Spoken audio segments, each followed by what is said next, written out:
I heard on the etiquette show on VPR this weekend. I'm not supposed to say Happy New Year to anyone this late in the year, but so I'll say welcome to Senate Natural Resources Amendment 2017, and thank you for coming over. You caught the last part of our conversation with council, and I'm sure you're very tuned into the issues, but we're trying to assess where we are on this movement to having a complete rule. And so let's pause there and just check in. You can fill us in on not so much on how we got to where we are, but where we are and what's coming next. Thank you, Senator Bray, and Happy New Year to the committee as well. My name is Jake Marin. I'm a staff attorney and hearing officer at the Vermont Public Service Board.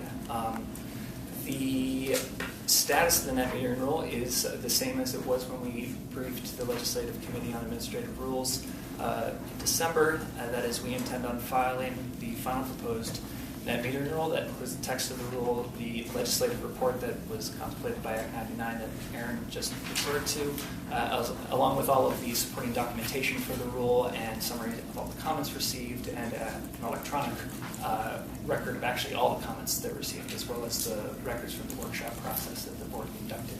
So it's a considerable amount of information that we'll be providing at the end of the week. I don't believe that there's any additional information to provide at this time other than what Mr. Adler discussed with the board, with the committee. So as Friday the 20th, that's when it's coming in. Okay. That's when we, if we get it finished earlier than then, we'll submit it earlier. However, as I indicated, it's just so many documents, compiling them and making sure that they're complete and ready for everyone is a significant undertaking. Sure. And so that's a submission actually to LCAR, correct? It will be to all of the committees of jurisdiction and to LCAR. Great.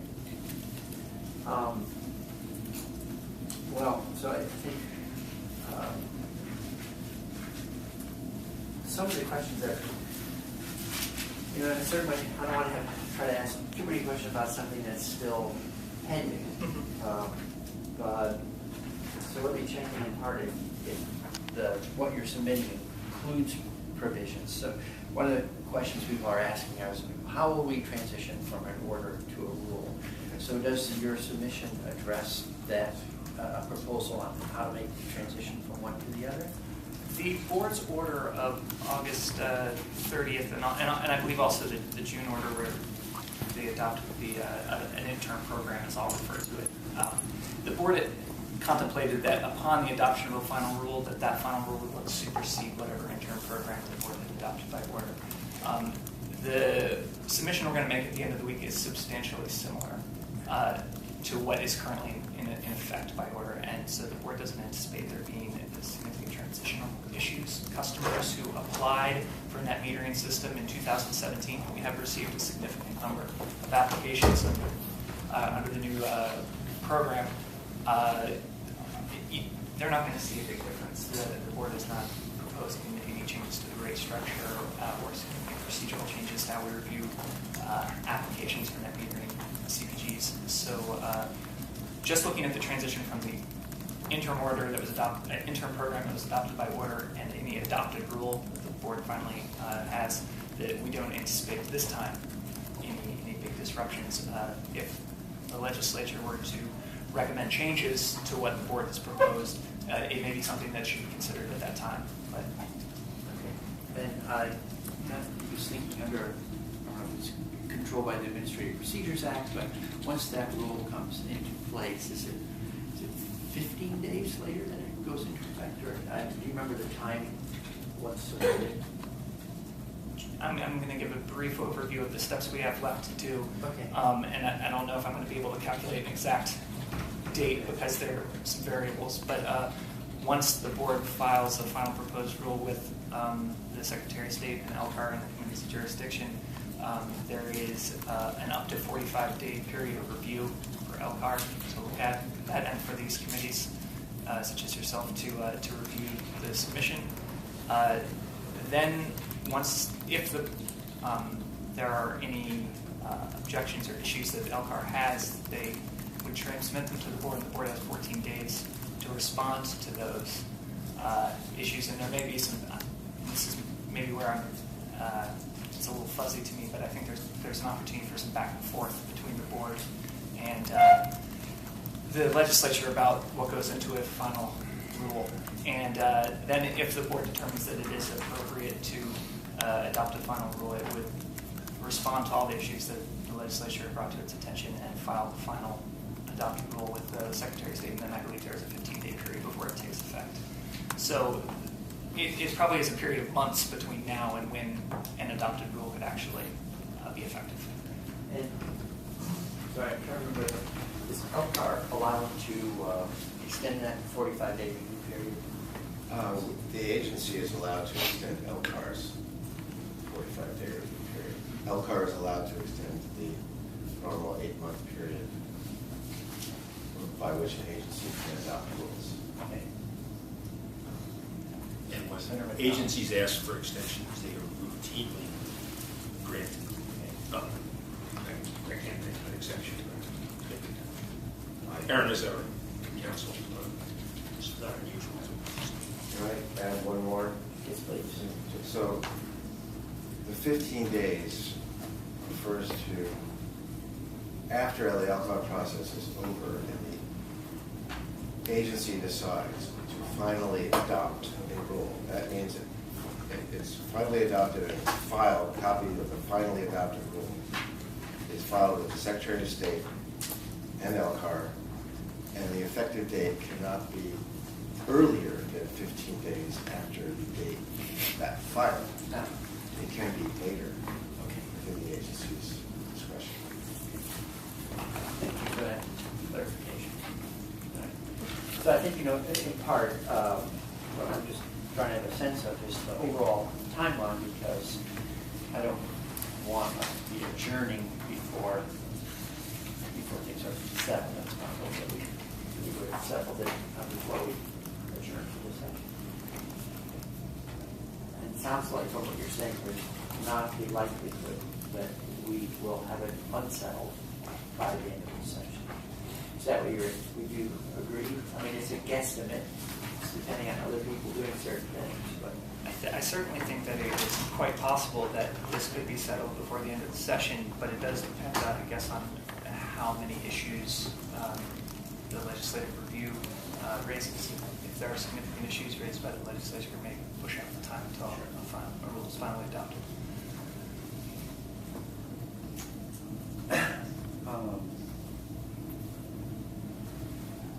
Just checking my own question list here. So, I guess rather than look at the final draft rule, we'd be better off waiting in a week and we'll see what everything looks like. Are there any questions from the committee, from Mr. Mayor? Senator Pearson. Chris Pearson from Chittenden County. I've been in the House prior to becoming as a senator, and I have not been on this committee or the sister committee over there, but I have been very interested in these issues. And last year in the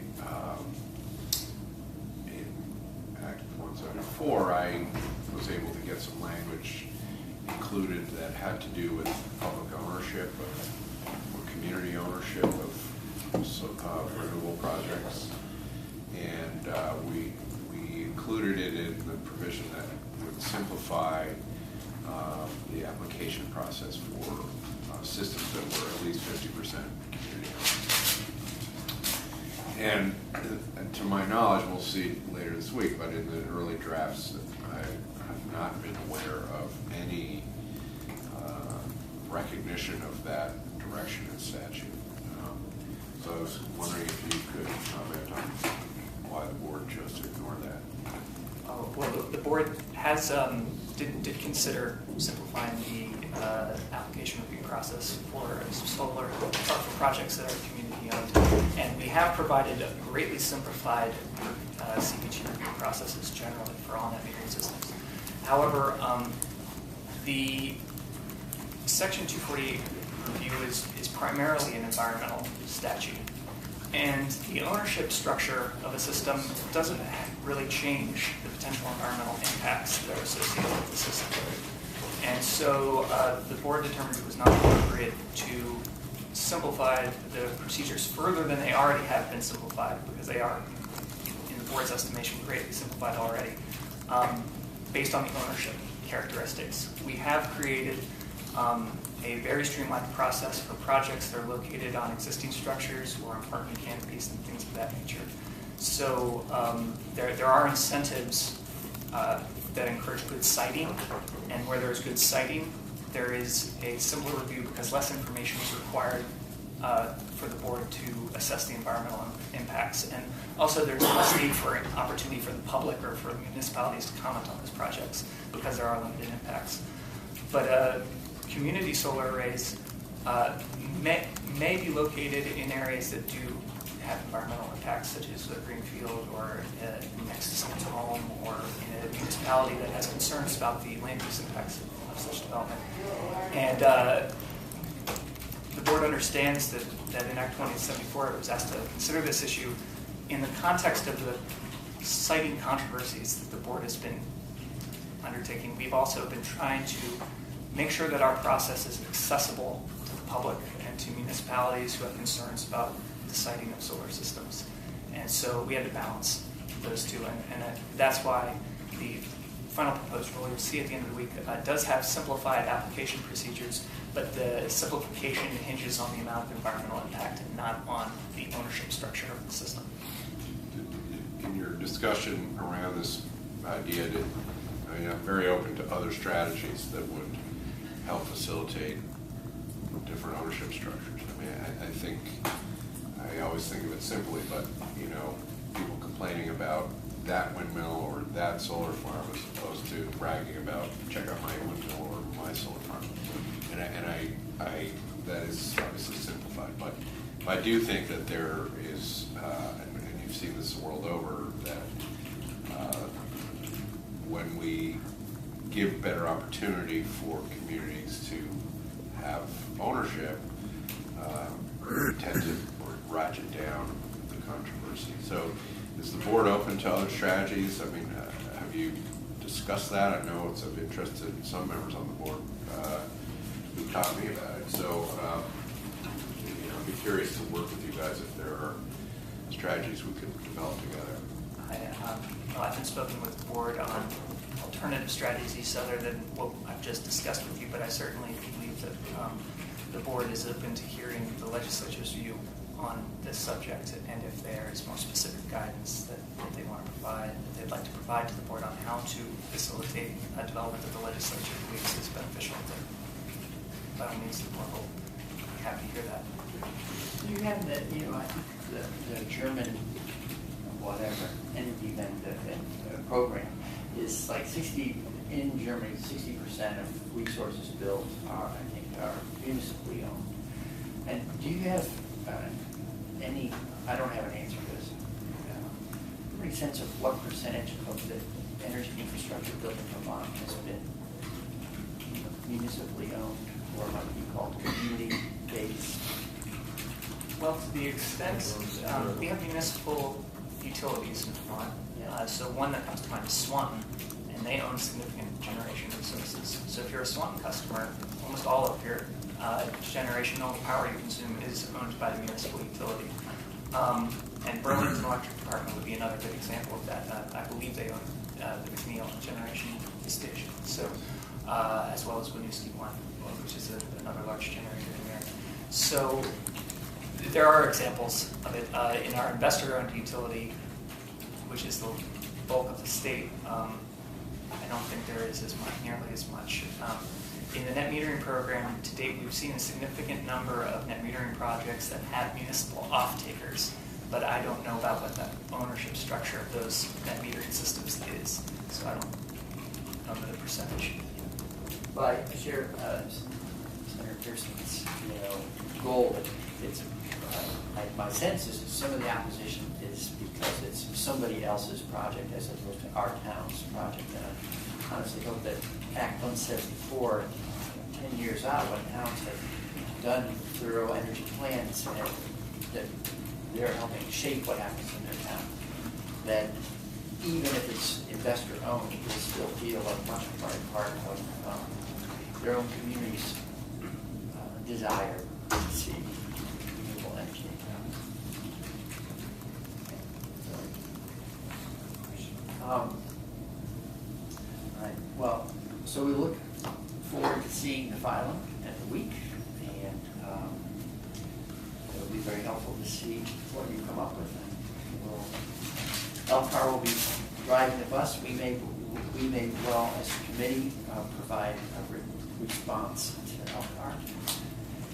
See where we go. Any further questions, Senator McDonald? What's your role with the board now? Okay. I am a hearing officer and staff attorney. So, is this new for you or new appointment? Or I have been with the board since 2011. okay, so who was the attorney that made the decision on for the board not to issue the order last year as called for? The board made the decision to issue an order. Pardon? The board made the decision to issue an order. Oh, yeah, who was the legal, their attorney that, as the client, who was their attorney? Myself and the general counsel. Who was the general counsel? June Tierney. Pardon? June Tierney. Okay. Can you share with us any light on why you recommended such an action? I believe it would be more appropriate to have a board member come in and speak as to why they acted in the way they did. And I also don't believe I can discuss the advice I've given to the board without asking for them for their permission. So, Any other questions? Thank you very much for coming over. thank you very much. So we will take